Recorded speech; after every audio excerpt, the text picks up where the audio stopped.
My brother thinks that it is hilarious to trip kids and leave them injured. He was furious when he got a taste of his own medicine. My younger brother Jake has always been a bully, but lately his pranks have turned dangerous. He's 16 and thinks it's the funniest thing in the world to stick his foot out and trip kids at school. At first, it was harmless. Kids would stumble, catch themselves, maybe drop their books. Annoying, but no one got seriously hurt. But over the past month, Jake started targeting kids who were carrying things or walking near stairs. Last week, he tripped Emma, a 7th grader carrying her science project. She fell hard, scraped her knees bloody, and her volcano model exploded across the hallway. Jake came home laughing about it like it was the greatest comedy show ever. When I told him he was being cruel, he just rolled his eyes, said kids need to learn to watch where they're walking. 3 days later, he did it again, this time to Marcus, a quiet kid from his math class.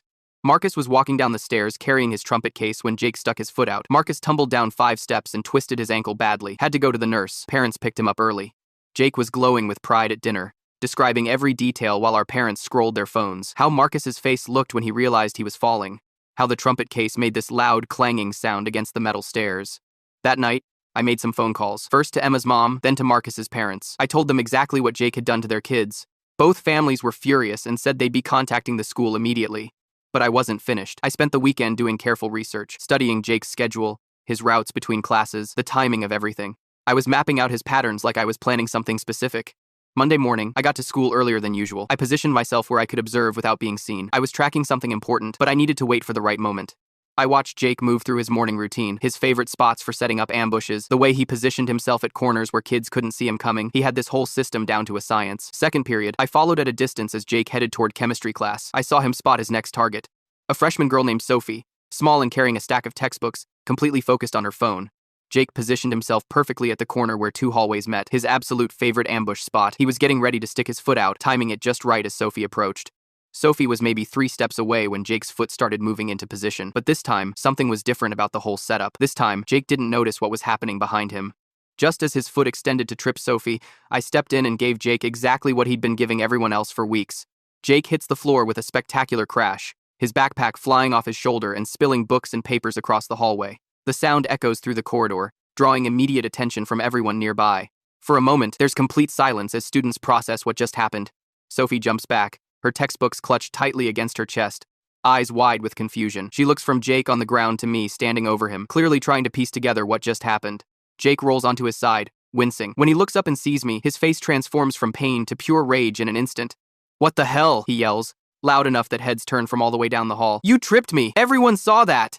Students are gathering now, forming a loose circle around us. Some have their phones out, already recording. Great, this'll be all over social media by lunch. "You were about to trip Sophie," I say calmly, pointing to his still extended foot, "just like you did to Emma last week. And Marcus, 3 days ago." Jake's face flushes red. "I don't know what you're talking about. I was just walking to class and you attacked me for no reason." Before I can respond, the crowd parts like the Red Sea as Principal Harris approaches. He's a tall man with perpetually furrowed eyebrows, and right now those eyebrows are practically touching in the middle. "What is going on here?" he demands, looking from Jake on the floor to me standing over him. "Someone explain, now." "He tripped me," Jake says immediately, his voice taking on that innocent tone he uses with adults. "I was just walking to chemistry, and he came out of nowhere and knocked me down." Principal Harris turns to me. "Is this true?" I take a deep breath. "No, sir. Jake was about to trip Sophie. He had his foot positioned to make her fall. I've watched him do this to other students. Last week, he tripped Emma Johnson while she was carrying her science project. 3 days ago, he tripped Marcus Chen on the stairs. Marcus twisted his ankle badly." Jake scrambles to his feet, his face a mask of outrage. "That's a complete lie. He's just jealous because I'm better at sports and more popular. He's always trying to get me in trouble." "Sophie," Principal Harris says, turning to the freshman who's still clutching her textbooks like a shield, "did you see Jake trying to trip you?" Sophie looks terrified to be put on the spot. Her eyes dart between Jake and me, and I can see she's afraid of becoming Jake's next target if she tells the truth. She starts, then swallows hard. "I did see his foot sticking out when I was walking. I was looking down at my phone, but when I glanced up, I saw." She trails off, but gestures vaguely toward Jake's feet. Jake's face darkens. "She's lying. They probably planned this together." Principal Harris holds up his hand to silence Jake. "That's enough. Both of you, to my office. Now." He turns to the crowd of students. "The rest of you, get to class. The show's over." As we follow Principal Harris down the hallway, Jake walks slightly ahead of me. He turns his head just enough so I can see his profile and mouths. "You're dead." Shh. In the office, Principal Harris has us sit in separate chairs while his secretary calls our parents. I can hear her explaining that there's been an incident requiring their immediate attention. Jake slouches in his chair, arms crossed, refusing to look at me. 20 minutes later, the door to the waiting area opens and our parents walk in. Dad looks annoyed, checking his watch repeatedly, while Mom is already scrolling through emails on her phone. They barely glance at us as they approach the secretary's desk. We were called about our sons, Dad says, his voice making it clear this interruption to his workday is unwelcome. Yes, Principal Harris will see you now, the secretary replies, gesturing toward the inner office. As we all file in, I catch Jake's expression. He's already crafting his story, I can tell. The innocent victim, the misunderstood teenager, the brother being unfairly targeted by his jealous sibling. But this time is different. This time, I have witnesses. This time, I have evidence. This time, Jake isn't going to laugh his way out of the consequences. Principal Harris motions for everyone to sit down. Thank you for coming in. We've had a serious incident today involving both your sons, and I'm afraid this may be part of a pattern of behavior that needs immediate addressing. Dad sighs heavily. What happened this time? That's what we're here to discuss, Principal Harris says, folding his hands on his desk. Jake, why don't you tell your parents what occurred in the hallway this morning? Jake straightens up, his face a perfect mask of wounded innocence. I was just walking to chemistry class when he points at me, came out of nowhere and tripped me for absolutely no reason. I fell hard. Everyone saw it. My shoulder still hurts. Mom finally looks up from her phone, her brow slightly furrowed. Is this true? She asks, looking at me. I meet her eyes directly. No, I tripped Jake because he was about to trip Sophie, a freshman. He's been doing this for weeks. He's hurt other students. And he thinks it's hilarious. Dad waves his hand dismissively. Boys will be boys. I'm sure it was just horsing around that got out of hand. Principal Harris clears his throat. Actually, Mr. and Mrs. Anderson, we've received 2 formal complaints about Jake in the past week. One from the parents of Emma Johnson, who suffered scraped knees when Jake tripped her while she was carrying a science project. And another from the parents of Marcus Chen, who fell down 5 stairs and twisted his ankle badly enough to require medical attention. For the first time, my parents looked genuinely surprised. They turned to Jake, who's already shaking his head in denial. That's not what happened, Jake insists. They're all making this up. I don't know why everyone's out to get me, but I can see it in Principal Harris's eyes. He doesn't believe Jake anymore, and maybe, just maybe, my parents are finally starting to see through him too.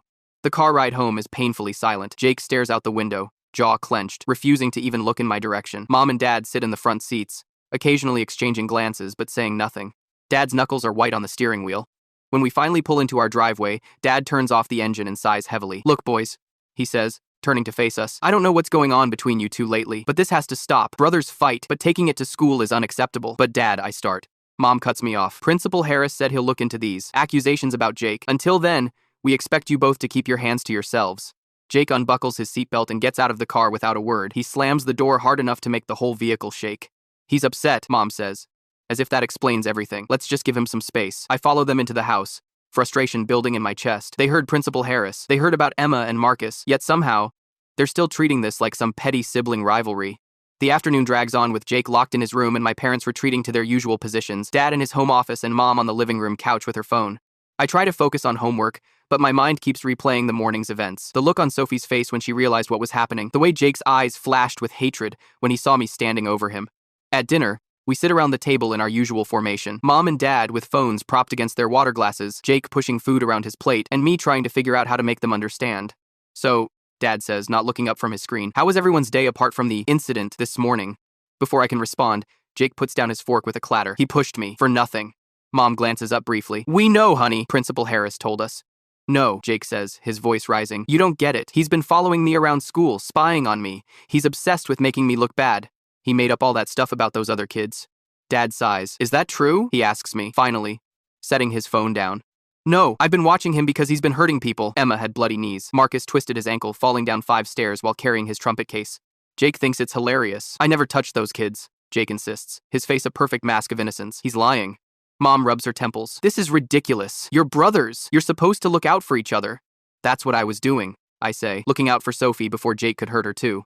Enough, Dad slams his hand on the table. I'm tired of this. You're grounded for a week. No phone, no computer except for schoolwork, no going out. My mouth falls open. Me? What about Jake? Jake didn't push anyone today. You did, Dad says firmly. Actions have consequences. I can't believe what I'm hearing. Jake smirks at me across the table, victory written all over his face. I open my mouth to argue further when the doorbell rings. Dad gets up with an annoyed grunt. Who could that be at dinner time? We hear the front door open, followed by a woman's voice, sharp and angry. Mr. Anderson, I'm Diane Chen, Marcus's mother. We need to talk about what your son did to my boy. Jake's smirk vanishes instantly. Dad's voice floats back to us. Mrs. Chen, this isn't a good time. We're having dinner. My son is in physical therapy because of Jake, she interrupts. He pushed Marcus down 5 stairs. The school has the incident on security footage. I've filed a formal complaint. Mom's phone drops from her hand. She looks at Jake with the first hint of real concern I've seen all day. Jake? She asks quietly. Is this true? Before Jake can answer, Dad returns to the dining room with Mrs. Chen following close behind. Her face is tight with anger. Jake, she says, looking directly at him. Marcus has a grade 2 ankle sprain. He's missed 2 band performances. His trumpet case was dented. Jake's face pales slightly. but he recovers quickly. I don't know what happened to Marcus. Maybe he tripped.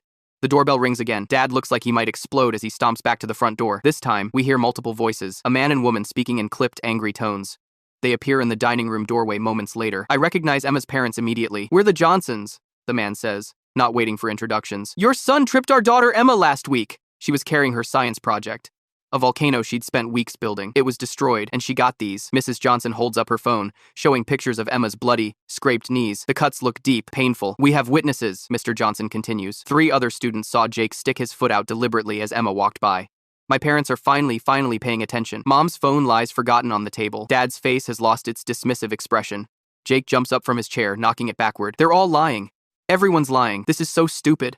He storms out of the dining room and up the stairs. We hear his bedroom door slam so hard that something crashes to the floor. The sound of breaking glass follows. "That was the family photo from Grandma's birthday," Mom says quietly. Then she looks at the Johnsons and Mrs. Chen. "Please, sit down. Tell us everything."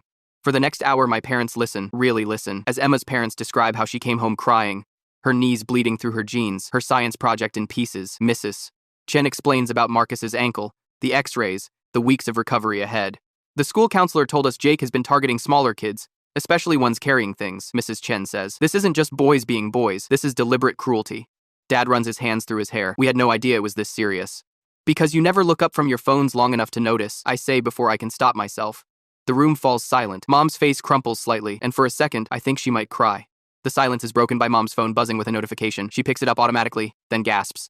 "Jake just posted something on social media," she says, her voice shaking. He's threatening to make you pay for ruining his life." She looks at me, real fear in her eyes. "He tagged you specifically." Dad stands up. "I need to talk to him." Before he can move, the house phone rings. Mom answers it, listens for a moment, then puts it on speaker. "Mr. and Mrs. Anderson? This is Principal Harris. I'm calling to inform you that after reviewing security footage and interviewing witnesses, we're suspending Jake for 3 days pending further investigation. The evidence of his pattern of behavior is concerning." Jake's muffled scream of rage echoes down from upstairs, followed by another crash. My parents look at each other, then at Emma's parents and Mrs. Chen, then finally at me. The denial is gone from their eyes, replaced by something I haven't seen in a long time, genuine parental concern. "We'll be right up to talk to him," Dad says, heading for the stairs with Mom following close behind. I'm left sitting at the table with our guests, the remains of our forgotten dinner growing cold on our plates. Mrs. Chen reaches across the table and squeezes my hand. "Thank you," she says quietly, "for stopping him before he could hurt anyone else." The morning after Jake's suspension, I wake up to hushed voices and the sound of drawers opening and closing. I roll out of bed and peek into the hallway to find Mom and Dad methodically going through Jake's room. Jake is nowhere to be seen. "What's going on?" I ask, leaning against the doorframe. Dad looks up, his face haggard from lack of sleep. "We're trying to understand what's been happening with your brother." Mom holds up a small glass figurine, a delicate blue hummingbird I recognize immediately. This belonged to Emma. Her mother described it yesterday. Said it was on Emma's backpack and disappeared the day Jake tripped her. "There's more," Dad says, gesturing to a growing pile on Jake's bed. A fancy pen with Marcus's initials engraved on it. A girl's bracelet with colorful beads. A student ID card belonging to someone named Tyler. A set of wireless earbuds still in their case.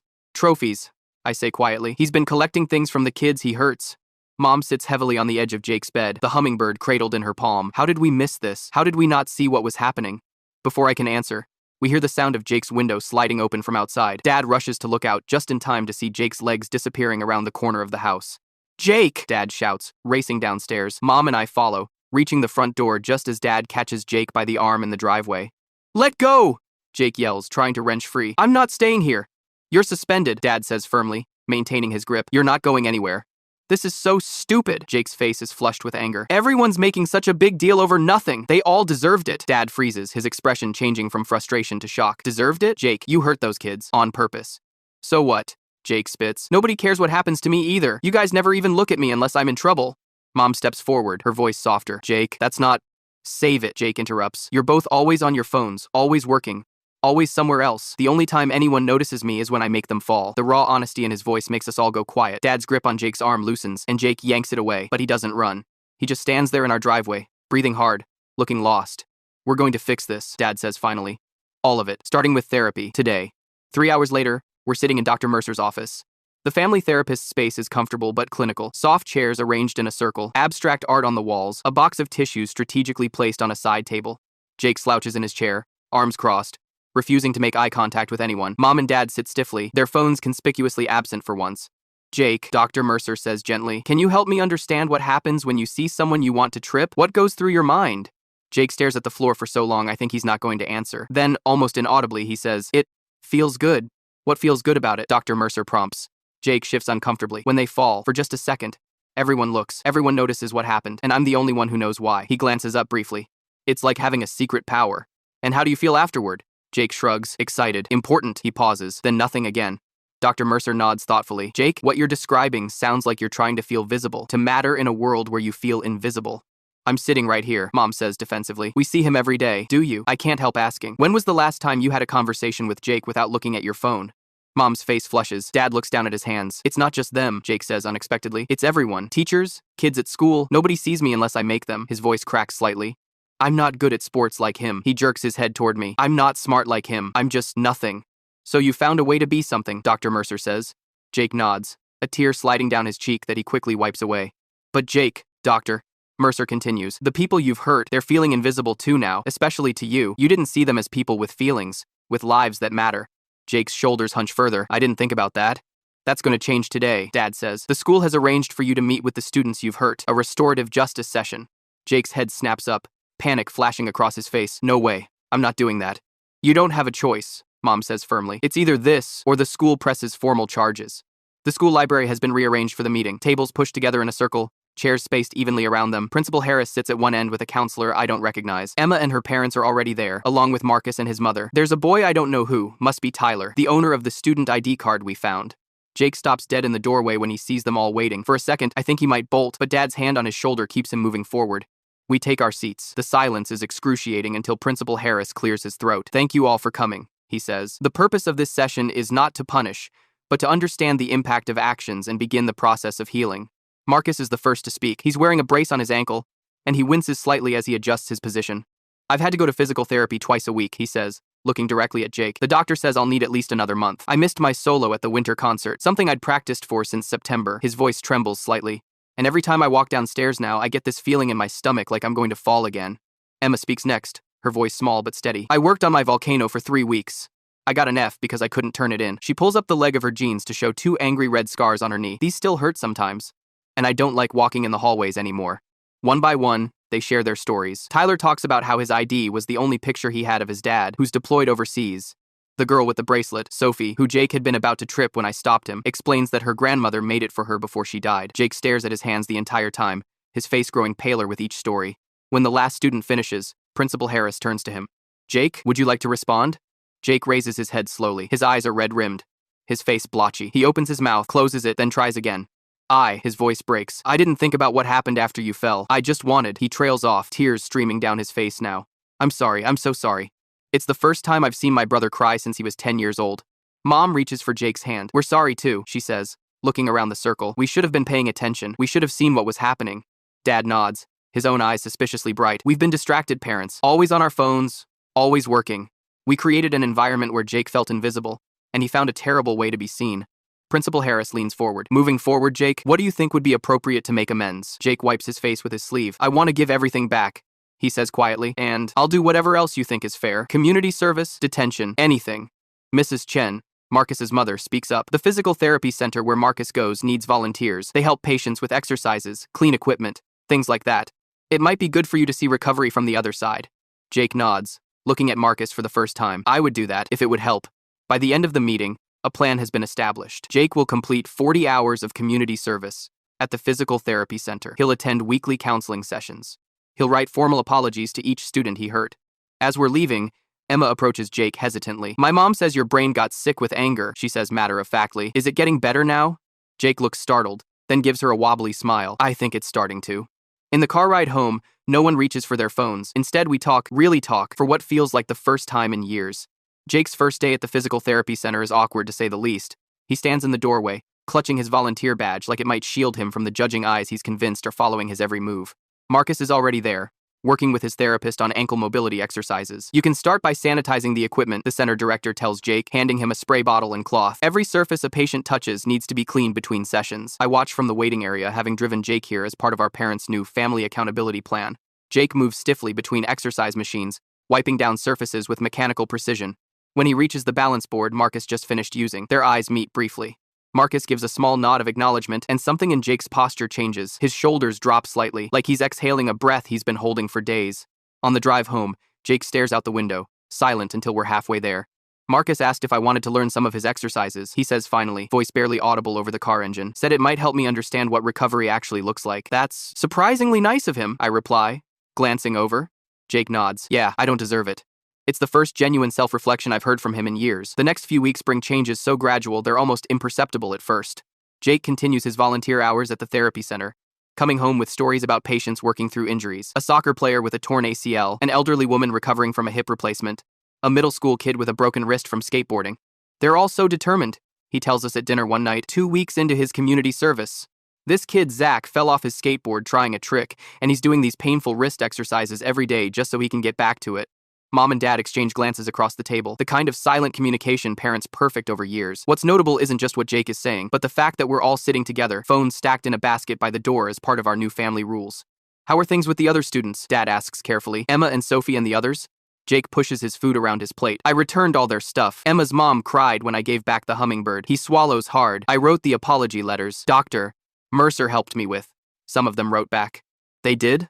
I ask, surprised. Jake nods. Tyler said he forgives me. Sophie said she's willing to start over if I am. His voice drops to a whisper. Marcus invited me to watch his band concert next month. Mom reaches across the table and squeezes Jake's hand. That's wonderful, honey. I don't get it, Jake says, looking genuinely confused. Why are they being nice to me? I was awful to them. People can be surprisingly compassionate when they see someone trying to change, Dad says. It's not about forgetting what happened, but about giving second chances.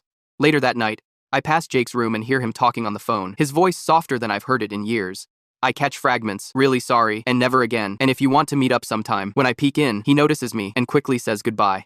Sophie, he explains, looking embarrassed. We have English together next semester. She was asking about the reading list. I nod, not pushing it.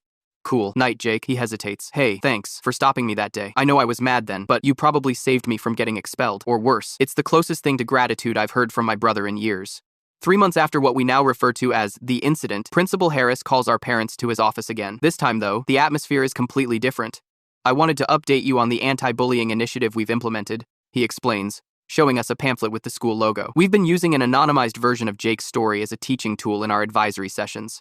Jake shifts uncomfortably in his chair. You mean everyone knows it's about me? Not specifically, Principal Harris clarifies. We've changed details and kept identities private. But the core message, about seeing the consequences of our actions and the importance of making amends, that's resonating with students. He slides a folder across his desk. In fact, we've had 5 students self-report bullying behaviors and ask for help since the program started. That's unprecedented. Mom looks through the materials, her eyes widening. This is impressive. Jake's counselor suggested he might be interested in helping with the program, Principal Harris continues. Working with younger students who struggle with anger management or impulse control. Jake looks up, startled. Me? Helping other kids? Sometimes the most effective mentors are those who've been through similar struggles, Principal Harris says. Think about it. No pressure. On the way home, Jake is quiet again, but it's a different kind of quiet, thoughtful rather than sullen. I think I want to do it, he says finally. The mentoring thing. Dad smiles in the rearview mirror. I think you'd be good at it. 6 months after the incident, I'm walking down the main hallway when I hear a crash and instinctively tense up. A freshman has tripped over his untied shoelace, sending books scattering across the floor. Before I can move, I see Jake already there, helping gather the spilled papers. You okay? Jake asks the kid, offering a hand up. Yeah, just clumsy, the freshman mumbles, clearly embarrassed. Happens to everyone, Jake says, handing over the last notebook. Just tie those shoes before you hit the stairs. The interaction is so normal, so casual, that most people wouldn't think twice about it. But I stand frozen watching my brother, who 6 months ago would have been the cause of that fall, not the first responder, acting with genuine concern. That night at dinner, our phones remain in their basket by the door. It's become such a habit now that no one even complains anymore. Mom asks about our days, and we actually answer with more than one-word responses. Dad shares a story about a client that has us all laughing. Oh, Mom says, between bites, I signed us up for that parenting workshop at the community center, the one about digital distraction and family communication. Dad nods. The counselor recommended it. Apparently, we're not the only family that needed a wake-up call about phone habits. At least we didn't need someone to literally trip us to get our attention. I joke, then immediately regret it. But Jake actually laughs. Too soon, bro. Too soon. The tension breaks, and suddenly we're all laughing, not at anyone's expense, but at how far we've come. At the end of year award ceremony, we sit in the auditorium watching various students receive recognition for academic achievements, athletic accomplishments, and community service. When Principal Harris announces the Most Improved Student Award, I'm only half paying attention until I hear Jake's name. This award recognizes not just academic improvement, but personal growth and positive contributions to our school community, Principal Harris says as Jake walks to the stage, looking stunned. Jake Anderson has demonstrated extraordinary commitment to making amends and becoming a leader among his peers. Jake accepts the certificate with a shy smile, his face flushed. When he returns to his seat, Mom is wiping tears from her eyes, and Dad's hand on Jake's shoulder conveys more pride than words could express. I had no idea, Jake whispers. Why would they give me an award after everything I did? Because it's not about who you were, I tell him. It's about who you're becoming. The first day of the new school year, Jake and I walk to school together. It's something we haven't done since he was in middle school, preferring to keep our distance from each other. As we approach the main entrance, I spot Sophie waiting by the steps, her phone in one hand, a coffee in the other. Hey, Sophie, Jake calls, waving. She looks up, smiles, and waves back. Saved you guys a spot in the cafeteria, she says when we reach her. They've got those cinnamon rolls you like for the first day.